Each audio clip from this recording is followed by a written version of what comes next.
16 years ago, the Lord saved my life. And there's multiple times that the Lord has saved my life, but I really feel that today is the perfect day to share this story with you guys so that you can know a little bit about my background and what God has done for me. This is a testimony that I feel Him telling me to share because I know that it's going to help somebody. So a little over 16 years ago, I actually got set up. This is why I'm very cautious with who I have around me, who I trust, etc. Because the person that I was dating before I knew my husband, he actually set me up. He told me he set me up. Now, I didn't know he set me up at first. At first, I really thought that, this was an accident. But he told me he set me up. The detectives showed me that he set me up.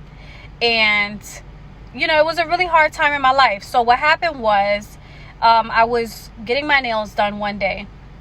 And he kept rushing me. He kept saying, hurry up, I want to go home, hurry up. And I was like, okay. So I started rushing the lady because I'm like, okay, he wants to go.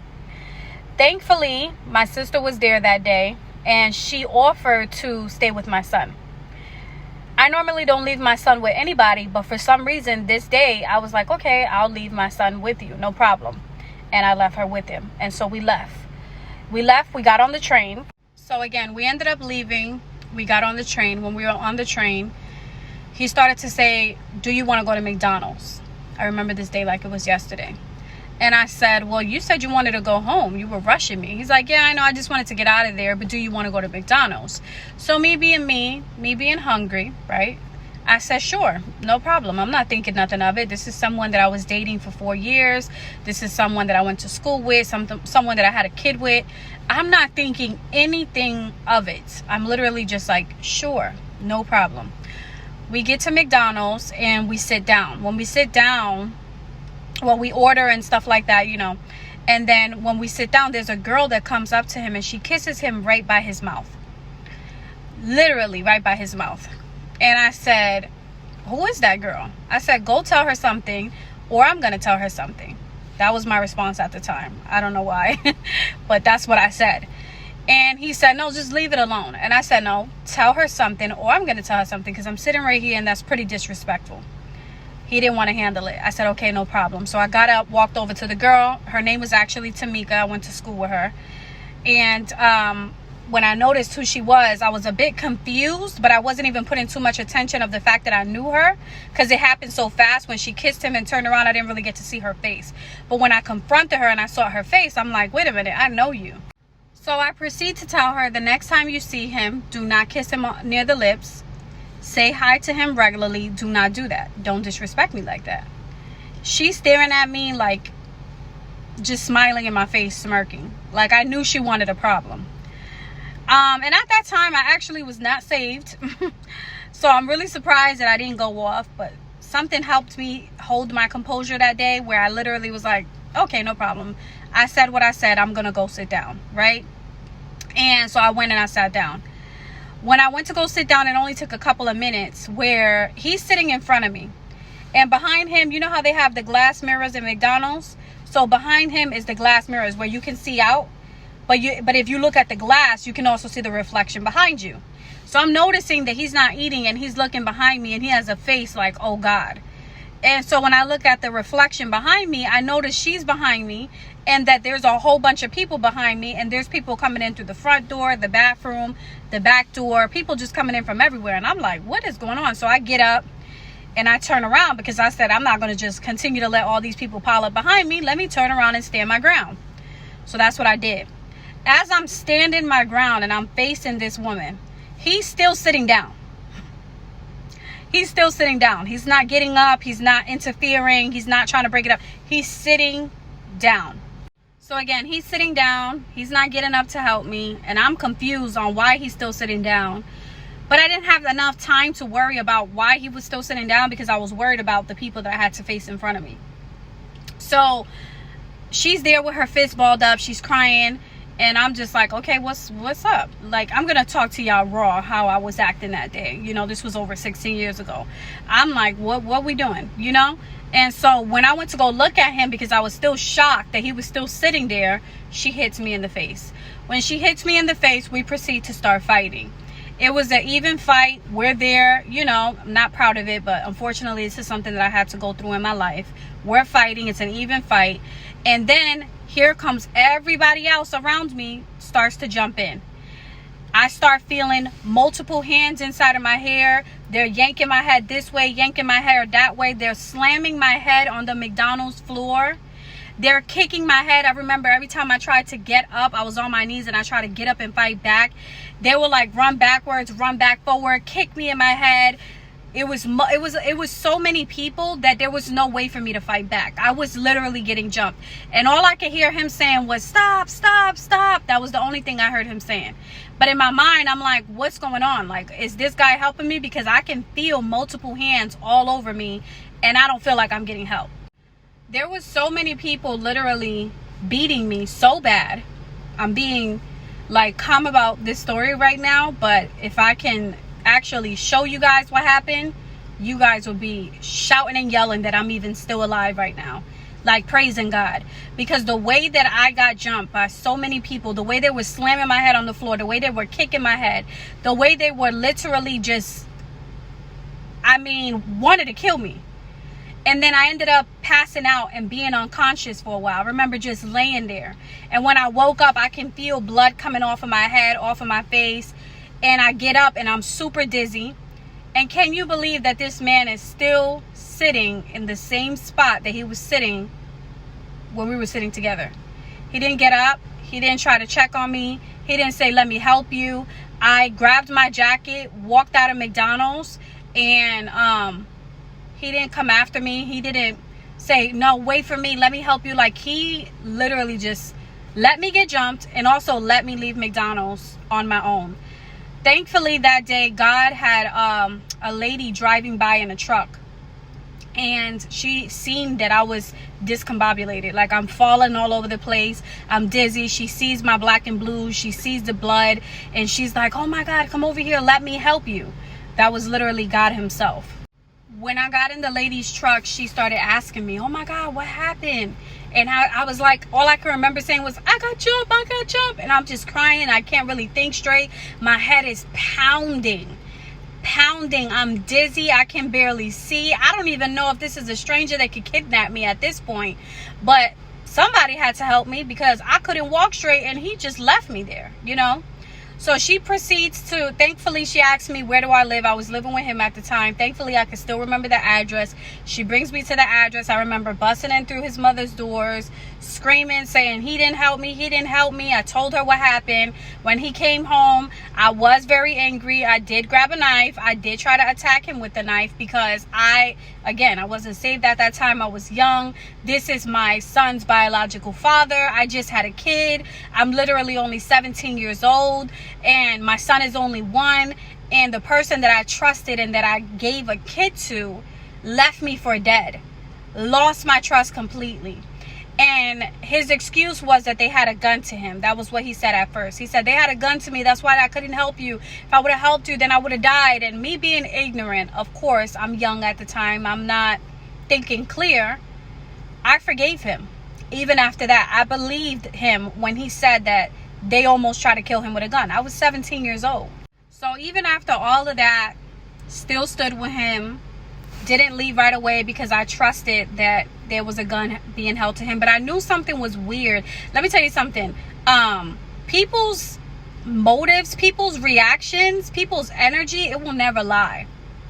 You know, and I knew there was something wrong because he couldn't sleep in the bed by me. I couldn't even lay down. I had to sit up for days because my head was all bashed up, which I'll talk about that in a minute. But he couldn't sleep.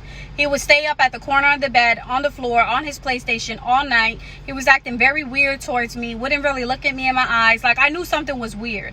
And then after some time went by, he started to mistreat me, didn't want me there anymore. I just knew something was wrong. But rewinding a little bit, before all of that day when I went to the hospital, my mother, she came with me, and the hospital told me, they said, we don't even know how you're alive right now because the way that the amount of inflammation that you have in your brain, the way that you're injured right now, the fact that you're even still talking and breathing is a miracle. And me being young, let me pull it together because I can feel the emotions coming. I didn't really have time to process what God did for me because I was so young. But now that I'm an adult and I think back, which I have a testimony, I get emotional because he really saved my life that day. And when the doctors were like, the way that you shouldn't even be speaking right now, but you're speaking, is a miracle. It's a blessing. So fast forward to, they had jumped me so bad that I don't know if they put glue in my hair, gum. I don't know what they put in my hair. I don't even, like, my hair was so tangled. And then I had a whole bunch of bruising on my head, so I couldn't get out the knot. So I had to go to a salon and they had to cut my hair up to my ears. So I not only got jumped and humiliated and betrayed, but I also had to cut my hair to my ears, and I was looking like a boy. I can actually find the picture. I will have to look deep into. Well, that picture that I have, my hair had already grew a little bit. It was like more like up to here. But when I first cut my hair up to here, it was humiliating.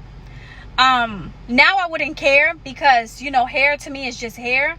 But still, being that I went through what I went through, my face is all bashed up, my head is all bashed up, I'm in pain, and then on top of that, I gotta cut my hair to my ears. I was humiliated. So when I go to the salon, I'm getting my hair cut. And when the lady cut my hair and I started to cry, when I looked in the rear view mirror, I realized that he was smirking and laughing. And I was like, why is this guy finding this funny? But again, when I tell y'all I was so ignorant, it was beyond me. Like, I wish I could go back and hug the old me and guide the old me, because Jesus, you know, I overlooked so much. But I was humiliated, cut my hair, etc. We ended up breaking up one day. Just to fast forward a little bit, I moved back in with my mom, and one day he exposed himself on the internet. He got really mad, and I still have that screenshot until this day, and he said, "That's why I set you up, and the next time I'll make sure that they kill you." Now, mind you, the part that I left out was that he was in a gang. He was a Crip. I don't know if he's still in a gang. I don't keep up with him. Don't know where he is. Don't know what he's doing with his life. Don't care. I wish him well. May the Lord be with him and bless him. May the Lord forgive him and have mercy on him. I forgave him. I don't have to have him in my life to forgive him, but I forgive him and I release him to the Lord. But he was in a gang. And so when he said he got me set up, the first thing I thought was, okay, so you either initiated me to get in or you initiated me to get out. That was actually the straw for me when I said, this is not somebody that I want in my life. Between you being in a gang, between him constantly bringing new girls around me and my son every single week, between the physical abuse, between the verbal abuse, the public humiliation, posting my photos online of me naked, choking, kicking me, slamming me on the floor. I was aggressive back. I did used to defend myself.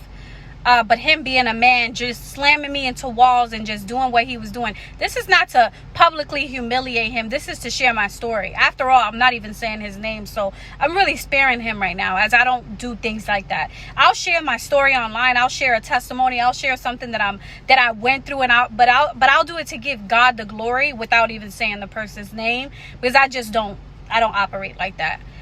So, you know, but I decided after that, you know what? So fast forward to now, this is where I met my husband. So my husband, he was my boyfriend at the time. I was against him helping me raise my son because I grew up with my biological father. And so I just was against my son calling another man dad. But with everything that I have been through, almost dying, the constant threats, the next time I see you, I'll make sure they kill you. I took that serious. You already almost let me die one time. I'm not going to let you do it again. So I had my boyfriend, my husband, who was my boyfriend at the time. And let me tell y'all, when I talk about this part, this is the part where I really get emotional. Because I used to cry to my husband all the time. And I used to literally have so much trouble trusting him. And everything he said to me, I wouldn't believe. I just thought he was lying to me. I couldn't trust him for nothing, but it was hard to let him go because he would show me so much love and so much attention. And I would cry in this man's arms about what I went through with my ex. And I don't know no man that will do this, but he would let me cry in his arms. And he used to hug me and show me affection, tell me everything was going to be okay, tell me that he would never leave my side.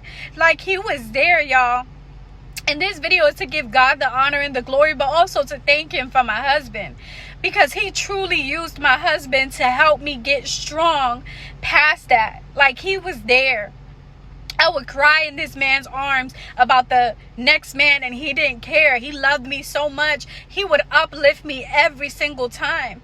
And he saw what I went through. And one day he told me, he said, why don't you let me be there for you and your son? And I promise that I will never let you down. I will never leave you or him. And I promise you that. Let me be his father. Let me be there for you. And I remember that day like it was yesterday, because I was like, no, I just can't. I don't want my son to be hurt. I don't want to be hurt. Like, I can't do this. But y'all, when I tell y'all, somehow, some way, I ended up giving him a chance. We ended up having 2 kids together before we actually got married. I know you're supposed to get married first and then have the kids. I'm sorry, y'all. We wasn't there in that path yet. We didn't know better. But we did have a beautiful family. He married me. And one day I went to church, because I go to a church where the Lord speaks in prophecy. And for many of years, I would carry that hurt and that pain of feeling like, dang, like, why did that happen to me? Because I even would walk around being traumatized, where I would see a group of people and I would feel scared. I would feel afraid. I would feel like it was going to happen again. And I was just walking around just with constant fear, with constant pain, with constant anger. And I remember going to church, and the Lord told me in prophecy, he said, I was there with you that day. He said, I saved your life. You were not alone. I was with you. He said, I know you thought you were alone that day, but I was with you, and I saved your life because I'm going to use you for a greater purpose. And I will never forget that day. I will never forget that day. And I remember literally the lady just holding me up, because I was leaning forward just in so much like relief. You ever cry from so much relief? And I just felt the Holy Spirit over me. And I felt like I was free that day. And it just gave me so much justice of all the pain that I had carried for so many years, just knowing that God was there. And I could have been that person that would say, well, why would God let that happen to me? I see a lot of people say that. If God is real, why would he let people, get hurt? Why would he let this? Why would he let that? And they don't understand the way God works. But I do, because I go to a church where we have the Holy Spirit there. The Lord is real in that church. He is present in that church. He has been speaking to me for years in that church, and he has never made a promise that he has never kept. The Lord is a Lord of promises. Anything he tells you he's going to do, he will do it for you, as he did for me. And so I'm just testifying to give God all the honor and glory, because I'm here today for his purpose. I'm grateful. I'm thankful. I'm allowing him to use me on this platform. I'm grateful for all of you guys that are here. I'm growing and learning. I'm still growing and learning right along with you guys. And I thank him every day. I don't take this platform for granted. I had to pull myself together, but I don't take this I'm shaking, because I said I would never bring up that story again because it's in my past. But God has been weighing it down on me heavy, saying, listen, yes, it's in your past. I know you forgave. I can't tell you how many times I had to fast and pray and really present, this person before God, just to be able to forgive and let go of that pain. I don't wish, this person that was in my past that, allowed this to happen to me, I don't wish him any bad. I wish him the best. But and I say that because we're called to forgive. We're not called to hate and have anger. I wouldn't have been able to say that years ago, but I am able to say that today. And you don't have to forgive and let people back in your life. You can forgive and move on with your life, which is what I did. And I'm happy with my decision. I'm happy with my family. I'm happy with, God just always being there. And again, as I was saying, I don't take this platform for granted. This platform gives me strength.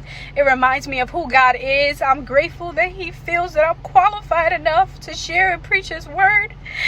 And although I'm not perfect, he still uses me. And I just wanted to give him all honor and glory. I'm sorry, y'all. I'm going to go pull myself together. But I just wanted to share this story with someone so that it can help someone, free someone. And I just wanted to give him the honor and the glory for everything that he has done for saving my life. Amen.